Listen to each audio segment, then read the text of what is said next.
ndipo Mungu akaandaa mpango ili aje duniani kwa nafsi ya pili. Akaitwa Neno. Neno akatwaa mwili akakaa kwetu, akaitwa Imanueli, Yesu. Kwa hiyo Yesu, tunaposema Yesu, tunaposema Neno, tunaposema Imanueli, ni Mungu 100%. Haleluya. Kwa hiyo unapoongea habari za Yesu, unapoongea habari za Kristo mti wa mafuta, ni Mungu 100%, lakini ni mwanadamu 100%. Kuna vitu kama viwili vitatu vingi ambavyo vinamsababisha kuwa ni 100% mwanadamu, kwa sababu aliutoa mwili, alichukua mwili wa kibinadamu, sio wa malaika. Alizaliwa, alikaa kwenye tumbo la mwanamke akazaliwa, lakini kibiolojia mlioko hapa hakuna mtu yeyote anayezaliwa kwa mbegu ya mama peke yake. Ili mtu yeyote atokee awe kwenye mimba, kwenye tumbo la mama, lazima kuwe kuna mbegu ya baba na mbegu ya mama. Lakini sasa Yesu ndiyo peke yake ambaye kwenye bustani Mungu akasema, akamwambia nyoka, uzao wa mwanamke utakuponda kichwa, nawe utamponda kisigino. Haleluya. Uzao wa mwanamke ana uzao? Hapana, ndio huo ni wa Yesu. Haleluya. Ndio yako natabiriwa Yesu, ndio uzao wa mwanamke peke yake. Na ndio maana hata yule mchumba wake Yusufu alipogundua ya kwamba huyu mchumba wangu ana mimba, aliamua kumwacha. Ilibidi utokee ushahidi, sio wa majirani, sio ushahidi wa baba mkwe, ilibidi utokee ushahidi wa malaika. Umewahi kusikia malaika anasimama mahakamani? Malaika alisimama kwenye mahakama ya nani? Ya Yusufu, kumsaidia kwamba mimba alionayo sio mimba ya kawaida, sio mimba unayofikiria.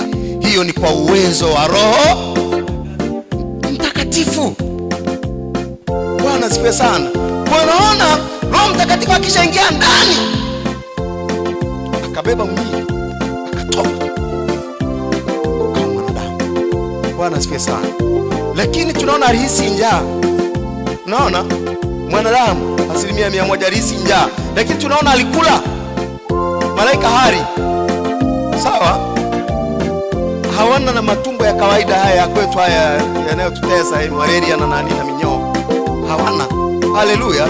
Lakini Yesu, kwa sababu ya mwili aliyoubeba, ili amkomboe aliye kwenye mwili, ili amkomboe ampate aliye kwenye mwili, ilibidi aubebe mwili aje duniani. Kwa hiyo tukija kwenye hii nafsi ya pili, Neno akatoa mwili, ni Mungu 100% na ni mwanadamu 100%. Mungu 100%. Kwa nini? Kwa sababu ya uzalio wake vile alivyozaliwa, kwa sababu ya kufa kwake, kufufuka kwake. Babu zenu wote wako kaburini mpaka leo, na bibi zenu na ndugu zenu mnaowajua wako kaburini mpaka leo, lakini Yesu peke yake hayuko kaburini, alifufuka. Haleluya. Lakini ni Mungu 100%. Kwa nini pia? Kwa sababu huu ni ushahidi wa kimaandiko haraka. Kwa sababu huyu baada ya kumaliza zile siku alizokuwepo duniani baada ya kufufuka, Biblia inaonyesha kwenye kitabu cha Matendo ya Mitume ya kwamba alipaa kwenda wapi? Wapendwa, Yesu alirudi kwa mkwara mzuri, mkwara mtakatifu. Haleluya. Acha niwaambie, Yesu hakupaa kwenda mbinguni usiku. Hakupaa kwenda mbinguni wakati wengine wamelala. Alipaa kwenda mbinguni watu wanaona kwa macho. Amen. Sio ile ya kuficha. Hadharani. Soma Matendo ya Mitume pale, utaona zaidi ya watu 500 wanashuhudia Yesu anapaa. Kwa hiyo ndio maana tunasema Yesu, unapoomba kwa Yesu ni Mungu 100%.